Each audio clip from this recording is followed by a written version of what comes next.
अरशद शरीफ कत्ल केस में supreme court के सू मोटो नोटिस पर आज अहम समाअत हुई, जहां अरशद शरीफ की वालदा भी अदालत में पेश हुई। जबकि आज की समाअत में एडिशनल अटॉर्नी जनरल ने अदालत में अरशद शरीफ के कत्ल की तहकीकात के लिए बनाई गई फैक्ट फाइंडिंग कमेटी की रिपोर्ट भी अदालत में पढ़कर सुनाई। समाअत के दौरान जस्टिस एजाजुल अहसन ने एडिशनल अटॉर्नी जनरल से पूछा कि मुबैना शूटर कीनियन पुलिस का रुकन है या नहीं। इस दौरान जस्टिस मोहम्मद अली मजहर ने सवाल किया कि कीनियन पुलिस के 3 एहलकारों के इंटरव्यू रिपोर्ट में शामिल क्यों नहीं हैं। इस पर एडिशनल अटॉर्नी जनरल ने जवाब दिया कि कीनिया के हुकाम से तहकीकाती टीम ने मालूमात हासिल की हैं। फायरिंग करने वाले 3 एहलकारों से टीम की मुलाकात कराई गई। चौथे एहलकार के जख्मी होने के बाइस मुलाकात नहीं कराई गई। समाअत के दौरान जस्टिस एजाजुल अहसन ने एडिशनल अटॉर्नी जनरल से पूछा कि मुबैना तौर पर फायरिंग करने वाले कौन हैं। इस पर एडिशनल अटॉर्नी जनरल ने उन्हें जवाब दिया कि फायरिंग करने वाले कीनिया पुलिस के एहलकार हैं। समाअत के दौरान चीफ जस्टिस उमरता बंदियाल ने रिमार्क दिए कि अरशद शरीफ का बहिमाना कत्ल हुआ। अरशद शरीफ के कत्ल का वाकया कीनिया में हुआ है, उनसे ताउन लिया जाए। अरशद शरीफ के कत्ल केस के कुछ गवाहान पाकिस्तान में भी हैं। समाअत के दौरान जस्टिस मज़ाहिर अकबर नकवी ने रिमार्क दिए कि रिपोर्ट में जिम्मेदारों का नाम लिखा है तो उनके खिलाफ कार्रवाई क्यों नहीं की जा रही। रिपोर्ट में दर्ज किरदारों को नजरअंदाज कर दिया गया। तनबीह कर रहा हूं कि ऐसी रिपोर्ट्स अदालत में पेश ना करें। जस्टिस उमरता बंदियाल ने रिमार्क दिए कि वफाकी हुकूमत फौरी तौर पर नई तहकीकाती टीम तश्कील दे। अदालत चाहती है कि आज़ादाना टीम कत्ल की तहकीकात करे। अदालत चाहती है तहकीकाती टीम के किसी फर्द का किसी बाअसर अफराद से ताल्लुक ना हो। जीआईटी में ऐसा अफसर नहीं चाहते जो उनके मातहत हो जिनका नाम आ रहा है। रिपोर्ट में है कि 2 भाइयों में से एक ने अरशद शरीफ को वीज़ा भेजा। उन भाइयों में से एक ने बहुत आम अंदाज में दूसरे को कॉल पर बताया कि अरशद शरीफ का कत्ल हो गया। बहिमाना कत्ल के असल शवाहिद कीनिया में हैं। कीनिया के हुक्काम के साथ मामला उठाना होगा। फैक्ट फाइंडिंग कमेटी का काम काबिल सताइश है। जैसे जमाल बंदूखेल ने सवाल किया कि मुकदमे में किस बुनियाद पर 3 लोगों को नामजद किया गया है। अदालत ने पूछा कि फायरिंग करने वाले एहलकारों के खिलाफ मुकदमा क्यों दर्ज नहीं किया गया। इस पर एडिशनल अटॉर्नी जनरल ने अदालत को बताया कि जायजा लेना होगा कि गैर मुल्कियों के खिलाफ मुकदमा दर्ज हो सकता है या नहीं। इंक्वायरी रिपोर्ट रिकॉर्ड का हिस्सा बनेगी। आज की समाअत के बाद सुप्रीम कोर्ट ने हुकूमत को एक नई स्पेशल जीआईटी तश्कील देने का हुक्म देते हुए केस की समाअत कल तक मुलतवी कर दी है। पाकिस्तान की फैक्ट फाइंडिंग टीम ने कीनिया जाकर जो अरशद शरीफ के कत्ल से मुतालिक तहकीकात की हैं, उनकी इस हवाले से रिपोर्ट भी मंजरेआम पर आ गई है। फैक्ट फाइंडिंग टीम की रिपोर्ट के मुताबिक अरशद शरीफ की गाड़ी पर 9 गोलियां चलाई गईं और 9 गोलियों के ही खोल मिले हैं, मगर एक फायर ऐसा हुआ है जो फायरिंग पैटर्न से मिलता नहीं है और वो गोली अरशद शरीफ की पीठ के ऊपर के हिस्से पर लगने वाली गोली है जो उनके सीने से आर पार हो गई थी।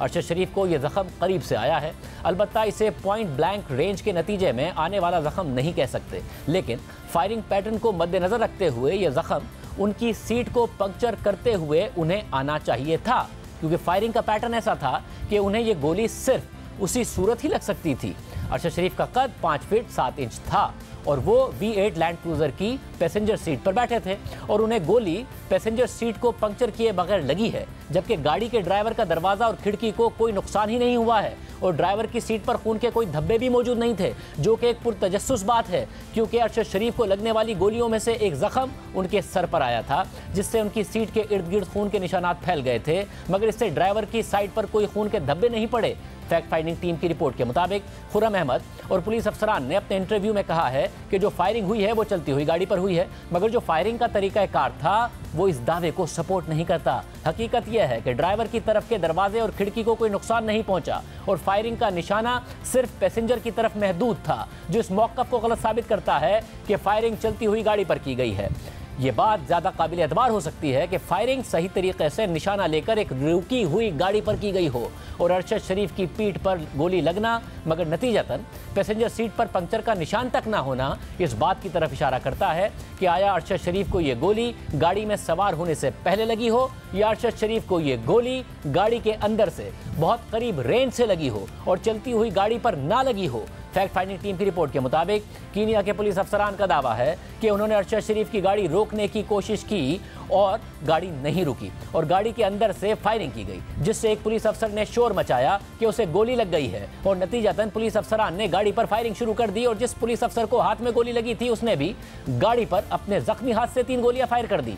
मगर जब अरशद शरीफ की गाड़ी वहां से गुजरी और पुलिस अफसरान को यह एम था कि वो इस गाड़ी पर फायरिंग कर चुके हैं, उसके बावजूद उन्होंने उस गाड़ी का पीछा नहीं किया और उसकी वजह उन्होंने ये बताई कि वो अपने जख्मी पुलिस अफसर की वजह से तशवीश में थे और उसे अस्पताल ले जाना चाहते थे, मगर जख्मी अफसर को अस्पताल में ले जाने की अर्जेंसी के बावजूद कीनिया के पुलिस अफसरान के पास इतना वक्त था कि वो ग्राउंड से गोलियों के खौल जमा करने में मसरूफ हो गए, जो कि एक ऐसा अमल था जिसमें अंधेरे में काफ़ी वक्त लगता।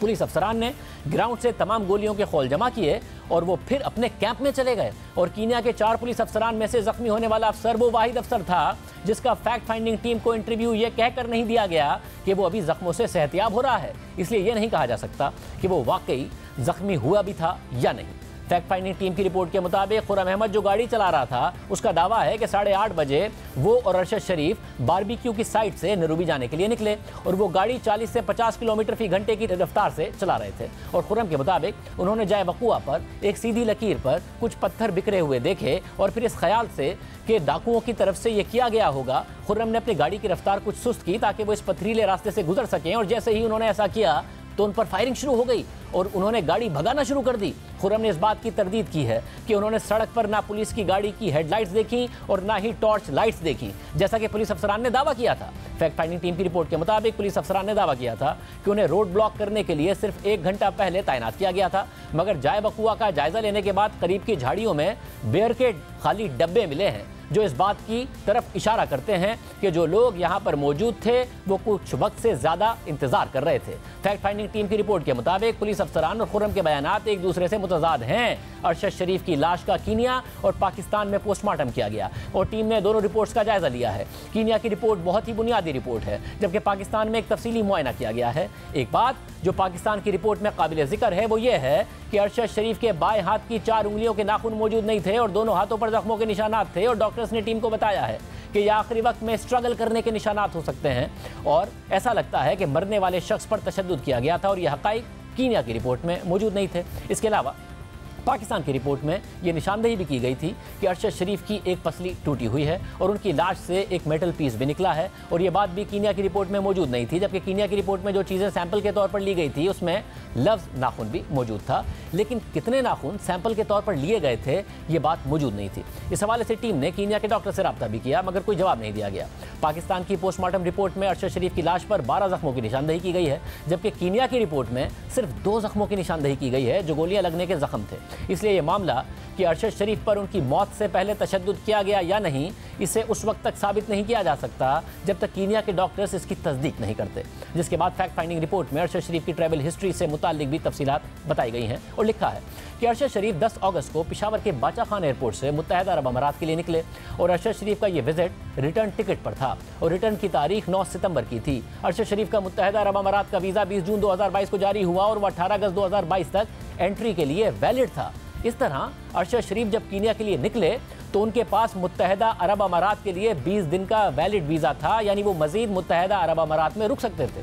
टीम को अरशद शरीफ के रिकॉर्ड से भी पता चला कि उन्होंने 12 अक्टूबर को मुत्तहदा अरब अमारात के नए वीज़े के लिए अप्लाई भी किया हुआ था, लेकिन वो मुस्तरद हो गया था।